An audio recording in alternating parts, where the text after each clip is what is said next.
everybody. How do you plan when you're not by nature a planner? So that's me, ladies and gentlemen. I'm Geeta Antrani, founder of Impact Influence, and today I want to talk to you about how I plan my year, how I have taken my excitement as a visionary and then put that into an actual process that brings my dreams to life. I hope you're ready because we're going to get into it.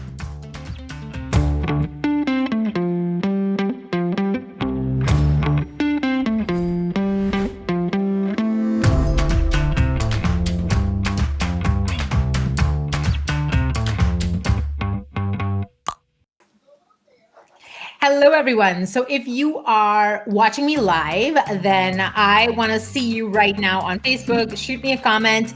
Tell me where in the world you are and what your coaching topic is. What is your coaching expertise? Tell me about that. I know some of you are OG here, and I know you already. But for those of you who are new, because we've had so many people join over the holidays, I want to know who you are. So tell me. Okay, I see some of you popping in the comments here. Awesome. There you are. Tell me if you're listening. And if you're watching the replay, give me a big old hashtag replay. And I also want to know from you, and I'll ask you this question later on, what are your best tips for planning? Like, are you somebody who, tell me, hey, there's Teresa, she's from Alberta, Canada. There's Sapna, who's a parenting and connection coach, who's now from Dallas, who's now in Grow. Yay, Grow. Yay, Sapna. So anyway, so what I want to know from you is, are you somebody who loves planning? Are you one of those like hardcore organized planner people? Or are you more of a fly by the seat visionary type person who kind of has these wild ideas and then sometimes struggles to bring those ideas into some kind of process that actually gets done? Because I'm in the latter category, just God carrying member over here. So what I'm going to do today is I'm going to reveal to you all of the details of my planning process that, again, I have evolved as somebody who is not a natural planner, if you will. Like, I'm not a systems or process person. I'm very much a visionary. So if you've ever read Rocket Fuel, I am like 98 visionary. It's ridiculous. And so what I want to do, and what I want to also talk about is, again, combining those seemingly opposite, but actually congruent energies of setting intentions or goals or resolutions, and also leaving room for surrender, which I think is really important to create a joyful process. So tell me in the comments, are you somebody who sets resolutions or goals at the beginning of the year? You know, have any of you been doing your own kind of year-long planning? Do you plan a year in advance? Do you plan just your quarter in advance? Do you not plan at all? Do you plan for 5 years at a time? Like, what do you do? Tell me in the comments because I'm super interested. Voice of your conscience here speaking. Oh, you know, you know I can mute you. Actually, I have a lot of power here, so I could, if I want to chat, and yeah, you're muted right now. So if you talk, it's just not gonna. I just wanted to remind you that you have to just mention the hashtag replay for people who are going to be watching later. Oh, you're muted still. Oh, sorry. I'm going to unmute you now because I love you so much. A little power, people. In the wrong hands. Could go a long I way. already mentioned the hashtag replay. Oh, I was not listening. I guess I'm sorry. Shocking. It's wrong. Anyway, all right. I see Bill is here. Azizi is here. I miss you too. Aziz in the program. So okay, so let's dive into sort of what the planning process is. Tell me if you guys plan. If you don't, I'm going to refresh my comments here and make sure that I'm following along. And we'll just get into it because I have so much to share with you today. Okay, so I want to talk to you about how I integrate work and life. I want to talk to you about how we manage resources, especially in these like weird pandemic times where what used to be available may not be available. Things are a little bit strange. You know, you don't have access the way that you did. And then at the same time, you have way more access than you did in certain other areas. So all of this is kind of featured into my planning process. So what I do is, the first thing that I always do is I set goals that build competencies. And I'm going to explain to you what I mean by that. So you want to, like, a lot of times, and God knows, I remember when I first started in business, I would set these like big, you know, the BHAG, I forget which book that came from, the big, hairy, audacious goal. The BHAG is the acronym that came up. So Bill says life goals with an annual focus, but no resolutions. Interesting. So, so what I used to do was set the big, hairy, audacious goal, and then basically spend the rest of my time. And you're supposed to obviously make it very specific and set a time frame to it and all this other jazz. And then the closer I got to the goal, the more anxious and depressed I would feel because if I ever got actually close to the goal, I would immediately shift the goalpost because that is what highly ambitious type A crazy people do, right? But then if I didn't get close to the goal, then it would confirm my story of Gita never or Gita always, right? And so I found this whole process was very toxic for me and I didn't enjoy it. So the first thing that I do is I don't think about goals as I want to hit X number of millions of dollars, or I want to have a book in my hand or whatever. Like those are really great goals. But what I'm really focused on that makes the process enjoyable and then again brings me from the final product to the what is my day-to-day energy towards this and excitement towards this is I think about what is the competency that this is going to create for me. So what I do is I set goals that get more exciting over time. Something I learned from my own coach, Dan Sullivan, is he sets his goals in 25-year timeframes. So he has this whole concept of he's going to live to be 156. And he's like, even if I don't actually live that long, what I've done by expanding my sense of time is I'm taking my body out of fight or flight, right? By calming myself down and feeling like I have plenty of time. What that does, weirdly, you have to expand time. This is going to be a total mind fuck. Okay. So I'm warning you right now, you're going to have to come back and listen to this part again and again and again. I know I had to when I first discovered it.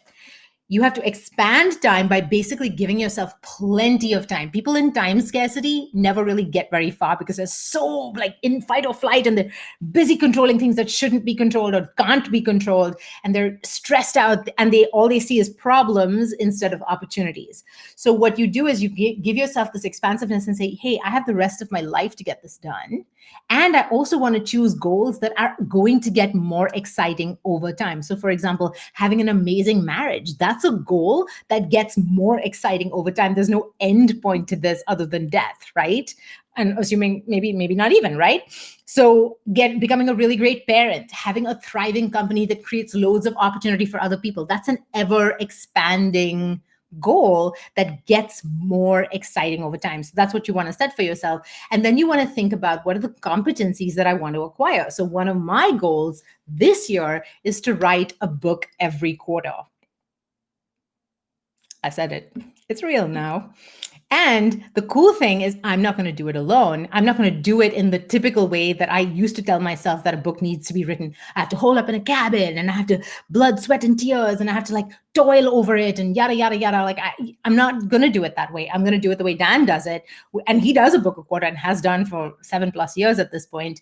I have a team that I'm going to create it with, right? So I'm going to have somebody on my team, Maria from our coaching team, who will interview me on the key concepts at each mini book. And it's a mini book. It's not like a big mass market book.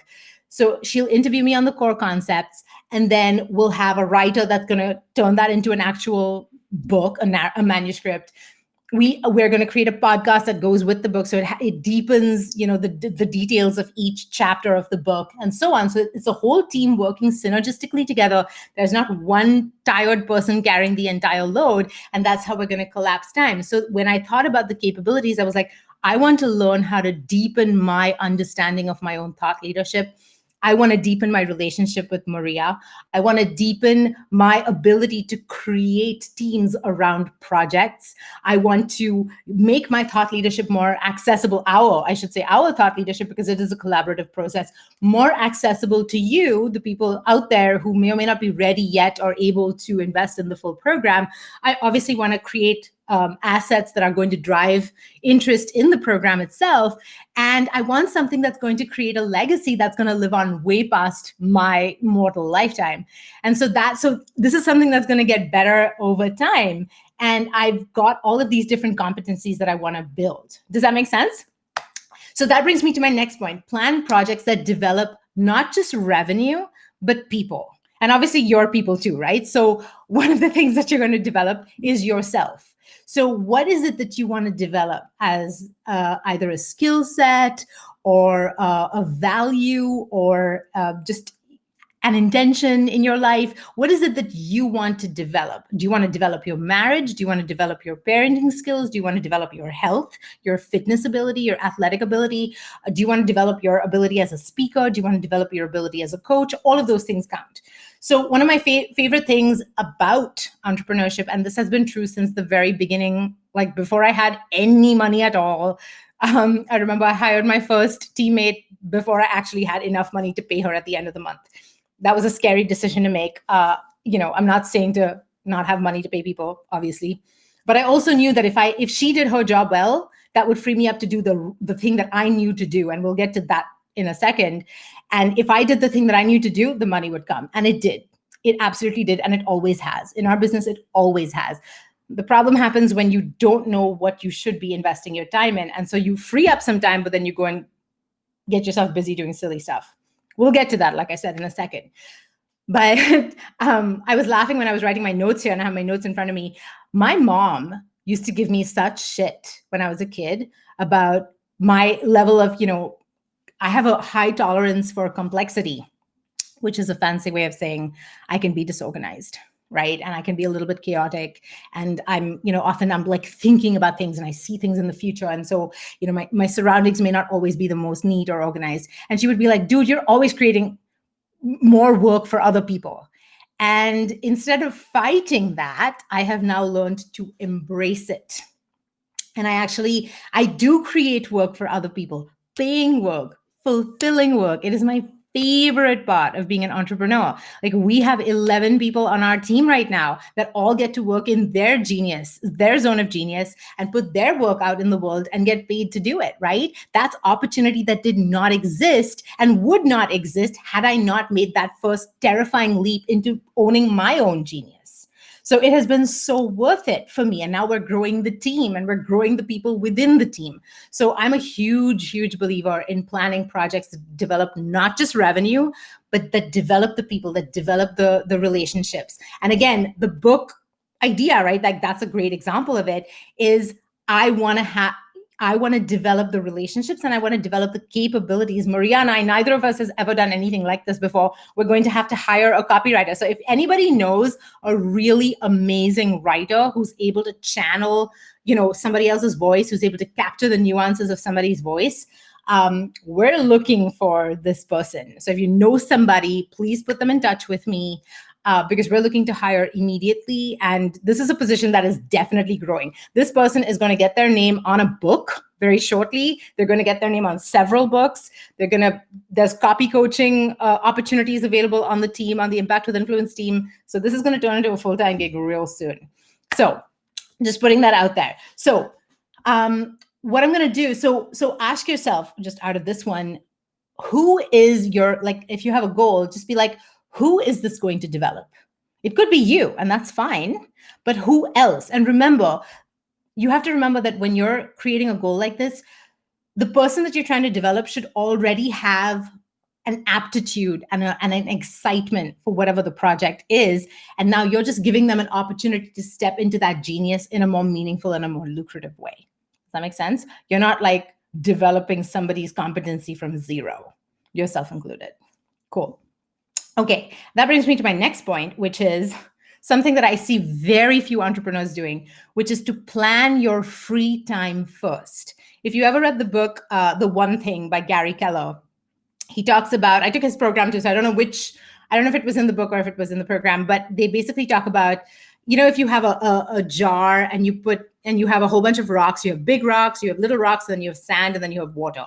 How do you fit everything in? The only way to do this puzzle is to put the big rocks in first, then you put the little rocks, then you put the sand, then you put the water, then everything fits. You do it in any other order and it won't work.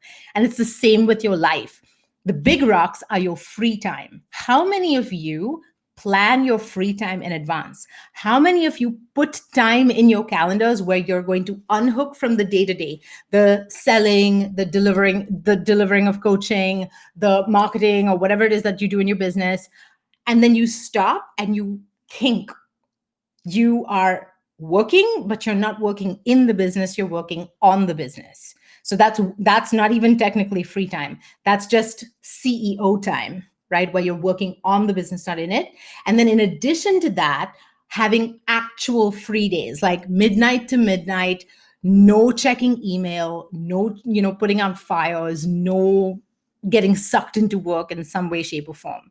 Like, do you take actual weekends off? And if you don't, then this is a really good thing to start putting in your calendar. One of our goals this year is to double our revenue while doubling our free time.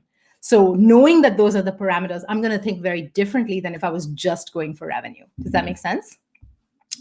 Let's get into my favorite planning tools. Now, Pat, you just need to look away. Minimalists, this is a good time to go pee or get a snack or just walk away. I just pour myself a beer. I know, yeah. Just pour yourself a beer because this is totally going to give you a drinking problem. So now, obviously, for scheduling and appointments and things like that, I have my Google Cal, my Gcal, and Sarah manages that. So I don't even really manage that anymore. I'm terrible at scheduling stuff. I don't like doing it, and I inevitably overbook myself. So I'm not allowed to schedule things. I just send people to Sarah. So if you want to book an appointment with me, just talk to Sarah, okay? That's how that works. So we have that for like day-to-day appointments and all the stuff. It hooks up to Calendly and all this other good stuff. But that Google Calendar is for appointments.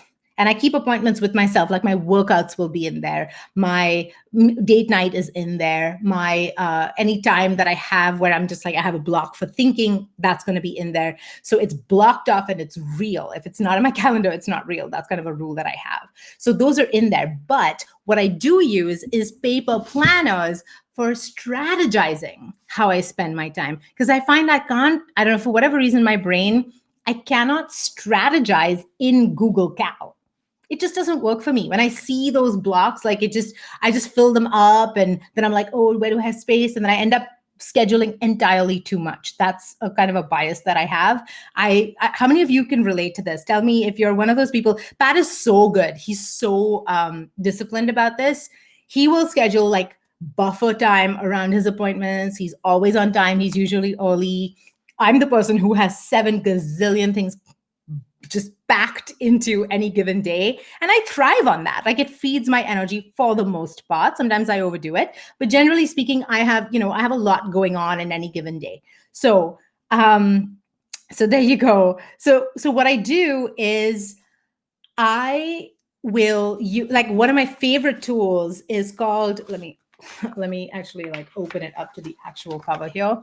It's called the Daily Renewable Planner. And this is from Kate Northrup. I can Sorry. put a... Sorry, I had to unmute myself to laugh. I'm sure Pat has something rude to say. Pat is... I have many planners. And Pat makes fun of them all. Mostly Pat makes fun of me. And he's just like, do you... And I have, of course, my work post where I lug them, back from our condo where we live to our condo where we work. And I love this. And actually, many of our Impact with Influence clients also have really, really loved this, because if you can see here, it has like my entire day, but it's a circle. So what I find is when I have it as a circle, you're going to plot your sleep. Sleep counts as something that you spend your time on, right? And then you have all the details, and I'm just like going to look this way. So I have my like kettlebell workout here. And when I see my day in slices like this, I am much less tempted and much less liable to cram every hour with like a whole bunch of chopped up small things. Now I'm like, okay, the only thing I'm going to be able to get done is like one email, and like I have to do my visualization, and I'm going to have to do like my my stretching. So this morning I was like, okay, for that whole hour, the only thing I'm going to put in there is that. Whereas when I have more list type to-dos, like if you ever had a paper agenda where you can like write out all the things you have to do, I inevitably write out 700 things and then I feel like crap because I never ever get to the bottom of that list. I never even scratch the surface of that list and I feel like I'm behind all the time. So that was kind of like a way that I just made myself feel behind and I didn't enjoy that. So this is called the Daily Renewable Planner and I can get you a link which I can put in the comments. It's not an affiliate link. It's just I've paid money for this with my own money. It's from Kate Northrup and it's actually a part of the Do Less planner, which I really love also. But right now my team and I are using the Evo planners. So, and that's not evil. It sounds that way sometimes when you say it fast. And my daughter calls it, she's like, Mama, where's your evil planner? And I'm like, this actually makes it more fun to use it that way. So the cool thing about this planner and the reason I picked it as our team's Christmas gifts is because it's based on your brain type. So they have this like test that you can take on their website. Let me see if I can find them. Yeah. So there are 4 brain types that you can figure out. So they're the alchemist, which is what I am, the explorer, which is people on our team who are explorers are David, for example. Who else is an explorer? I'm trying to remember. Sarah's an explorer. And Oracle, no one on our team's an Oracle for some bizarre reason. And then architect. We have many alchemists on our team. And then we have Maria on our team as an architect. So it basically tells you so every type of planner is subtly different from the other types. So what this does is it gives you kind of what am I again? That you don't want to admit to? You're an alchemist, which makes you the same kind of person as me. Weird. I think you're an alchemist. Weird. I don't think you're an alchemist. Alchemists are cool. I'm just kidding. But seriously, you strike me as an architect. Like you like more structure. I don't understand how you're an alchemist. I just want to tell you something. You cannot really show your white page on your camera because of the light. You cannot see what you're showing right now on screen. So I just wanted to help you there. I can mute you also, but I mean, I thought it would be generous for me to tell you that it's not really working. An alchemist would never say that. Just saying. But an architect might. Not true. So you can take the brain type quiz. I think if you go to, I will find a link, evoplanner.org or com, I can't remember which. And it tells you, so in the beginning, it tells you the different traits of each brain type. And then what I like about this one is that you can do your brain dump, and then you have your most important things for the day. And then in my alchemist planner, one of the things it asks you every day is how are you going to share? The thing that makes alchemists is that they have almost this drive to share what they learn. And that is so true of me. So they've completely nailed it for me. Like every time I learn a concept or I have a breakthrough of my own, I always want to bring it to you. I always want to share it. I want to think about it by sharing it with you. And kind of bring that out there in the world. So one of the things I have to write every day is how are you going to share your ideas today? And it forces you to be more intentional about how you're going to do that. And sometimes it's because I'm going to go live or I'm going to write an email and send it out to you. And sometimes it's by going on a group coaching call. And sometimes it's by having a conversation with Pat or with a friend or journaling about it or writing, some kind of post about it. So it forces me to be intentional about how I want to share my ideas with the world. And then the other thing it has that it forces me to think about every day is what are you going to do for fun? And funny story about this, when I first started using the planner, I was like, I would kind of freeze up with that question. And I'd be like, I don't know what to put in there. And I'm like, is that because I'm the kind of person that doesn't have fun? Like, when did that happen? Right? And then I was like, oh no, it's because I don't think of fun as separate from the rest of my life. I feel like fun is part of everything I do. So I realized that that's really what it was. But it did help me further enhance and nuance and maybe give myself permission for things that were just fun, that were not also work and also parenting and also a to-do. So that became a really interesting expansion of my ability to receive pleasure. It feels like it feels like it's a little bit too much fun. I just have to admit, like fun on top of fun is just too much fun. That's right.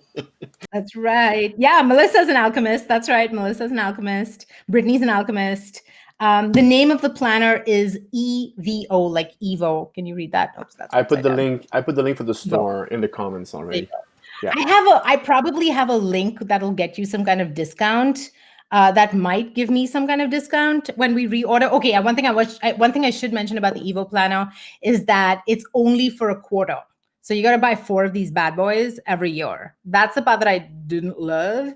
And what I don't love about that is because I need to fill out the kind of monthly. I always put birthdays in here. I put days off in here. I put like, my thinking retreats that I take every month. I'll put them in there. Stickers. And I like to have, and I use stickers because one of the things that actually, it's funny because the Evo Planner made me realize I was like, I need to do things just for fun. And one of the things I do now every day is I have my collection. I completely confess that I have many, many stickers, like a 4-year-old. My 4-year-old and I have our own personal collections of stickers, and I fucking love it. And I will stick stickers in my journals and in my, like when I do my gratitude journaling at the end of the day, I will stick stickers in there. On your coffee mugs, on your phone, on your screen. So just to clarify, I use my Google Calendar for appointments, but I use my paper planners for strategy. That is funny that you're going back to the Google Calendar that you mentioned like 15 minutes ago.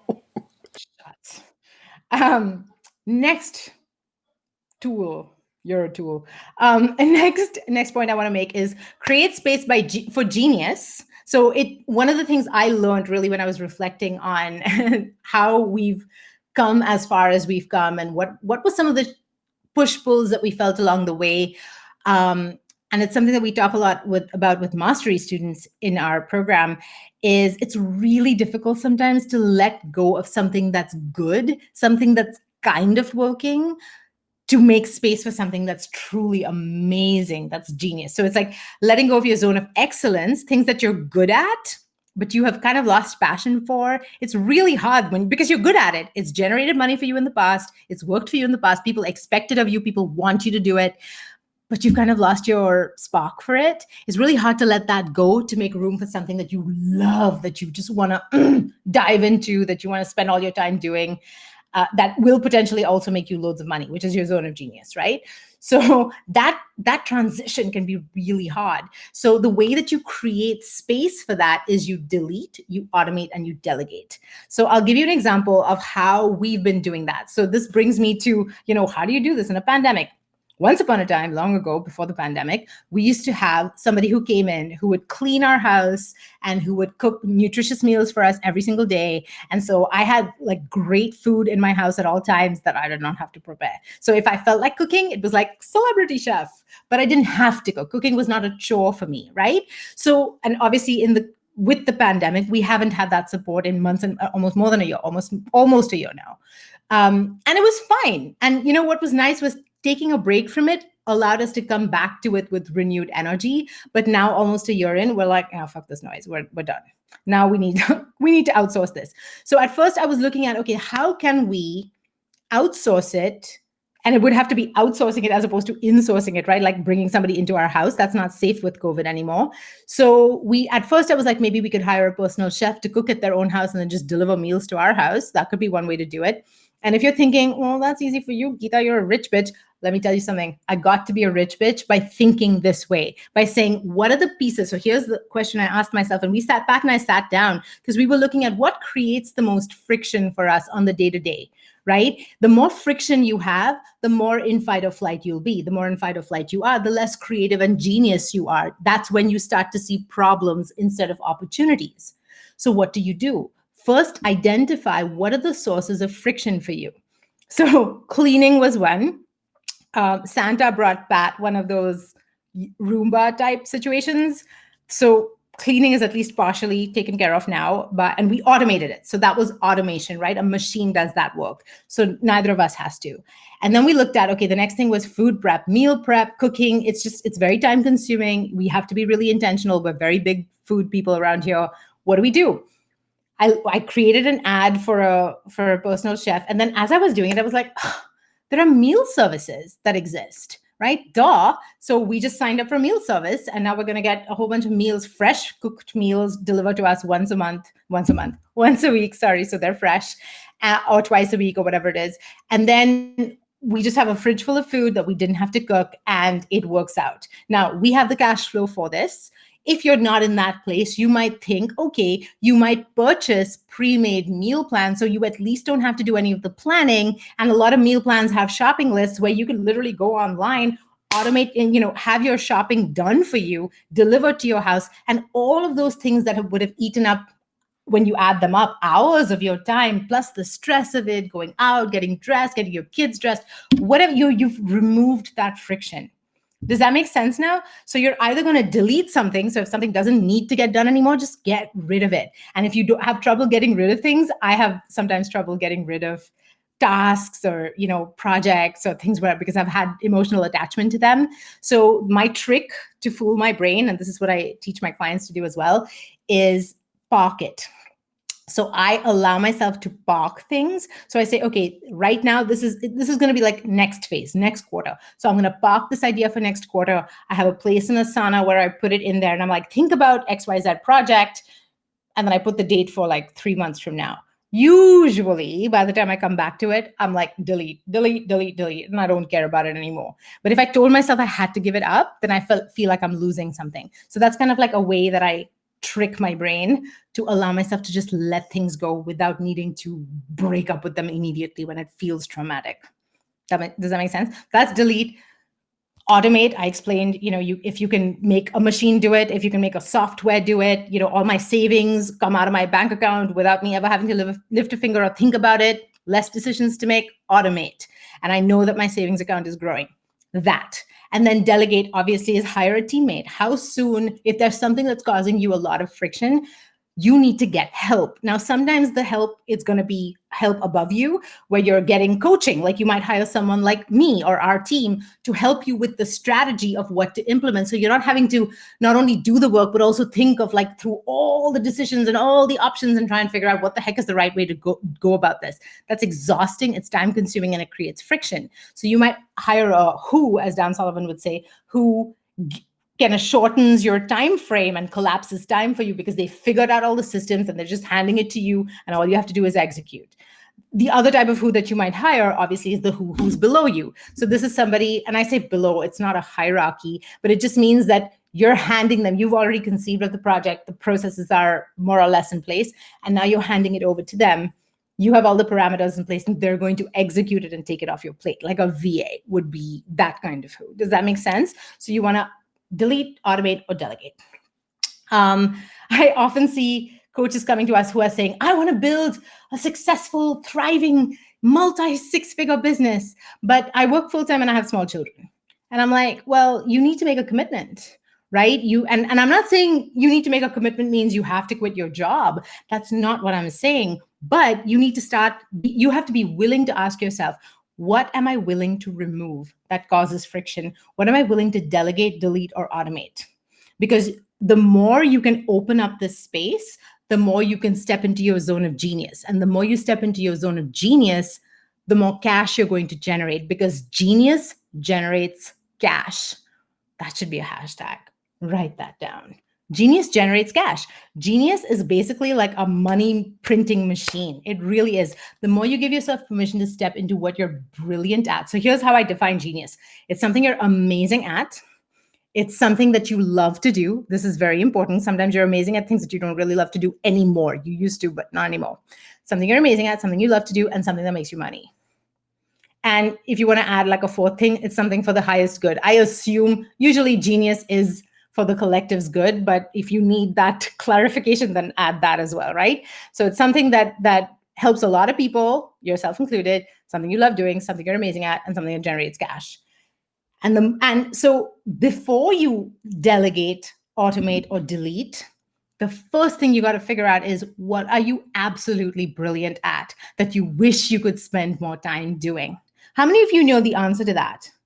I would love for you to tell me in the comments, like, tell me what your answer is, right? How many of you know the answer to, like, what is your zone of genius, or your, Dan Sullivan would call it unique ability, right? Same concept. What is your zone of genius or your unique ability? What is the thing that feeds you the more you do it? It nourishes you. It energizes you. It excites you. You never get tired of it. You always want to go back to it. So tell me what that is. in the comments, because once you have that bot, then it's time to delete, delegate, and automate. And I'll tell you why it has to be in that order.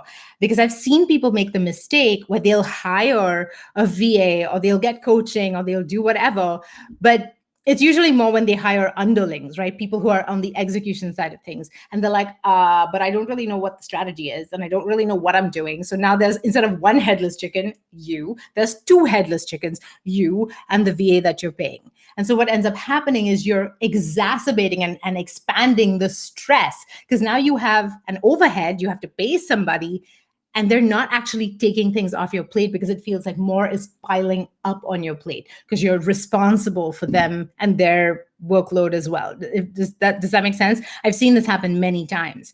You have to already know what is the best and highest use of my time. If you don't have that answer yet, that is the place that you start. And then after that, you start to say, okay, what are the things that are getting in my way? What is creating the most friction, where if I had to cut out one thing from my life, I would get back so much energy, so much time, whatever it is. That's where you start. You delegate, delete, or automate that. Then you go up the ladder from there. Does that make sense? So this is how we plan our year. And one of the things I love to do is to just open my planner, yes, with my stickers and my erasable colored pens. If you don't know what I'm talking about, go to my gift guide. I did that as a live in December. Those erasable pens are the shiz. And I will write out my free days. I will write out vacation time. I will write out planning retreat time. I will write out thinking time. I put everybody's birthdays in. And then on the side, so like I have, wait, let me see. This is a fresh one, so I don't have everything written out. I can't show you it done, but I will tell you how I do it. Where are you? Here. So here it says projects or to-dos. So sometimes, like for example, in July, when one of my kids is born, she really wants to have balloons, helium balloons. So my to-do will be like ahead of time. I'll just know that my projects for that month are, we need to make sure that we have helium balloons sorted by the time her birthday rolls around, so that can be something that we surprise her with. You know, if somebody's birthday is very, very early in the month, like on the 2nd or the 3rd, then in the previous month, the to-do will be ship package to XYZ person, especially because many of my family and friends are overseas, that sort of thing. So I really like doing that, and having everything visually spread out like that really helps me. And I can't do that in Google Calendar somehow. Does that make sense? Cool. I see all of you guys sharing your zones of genius. Yay! I love it. Nicole, encouragement. You are so good at encouragement. It's so true. And Bill says, helping people define and manifest their highest career goals. That's a beautiful place to spend your time. Yeah, Nomita got the pens and she loves them. Awesome. If anybody has any questions, pop them into the comments and I will come back and keep answering your questions. If there's anything that you want to know that I have not covered, that would be a really good thing to put in there as well. And yeah, tell me what your biggest aha was from this. What is the one thing or two things that you got out of this training that you're like, oh, I'd never thought about that way before. I'm totally going to do that. I'm going to incorporate that. I know exactly what I'm going to delete, let's say, or delegate or automate, or something that you've changed about your process as a result of spending this time with me. I will see you next week, Thursday, 3 p.m.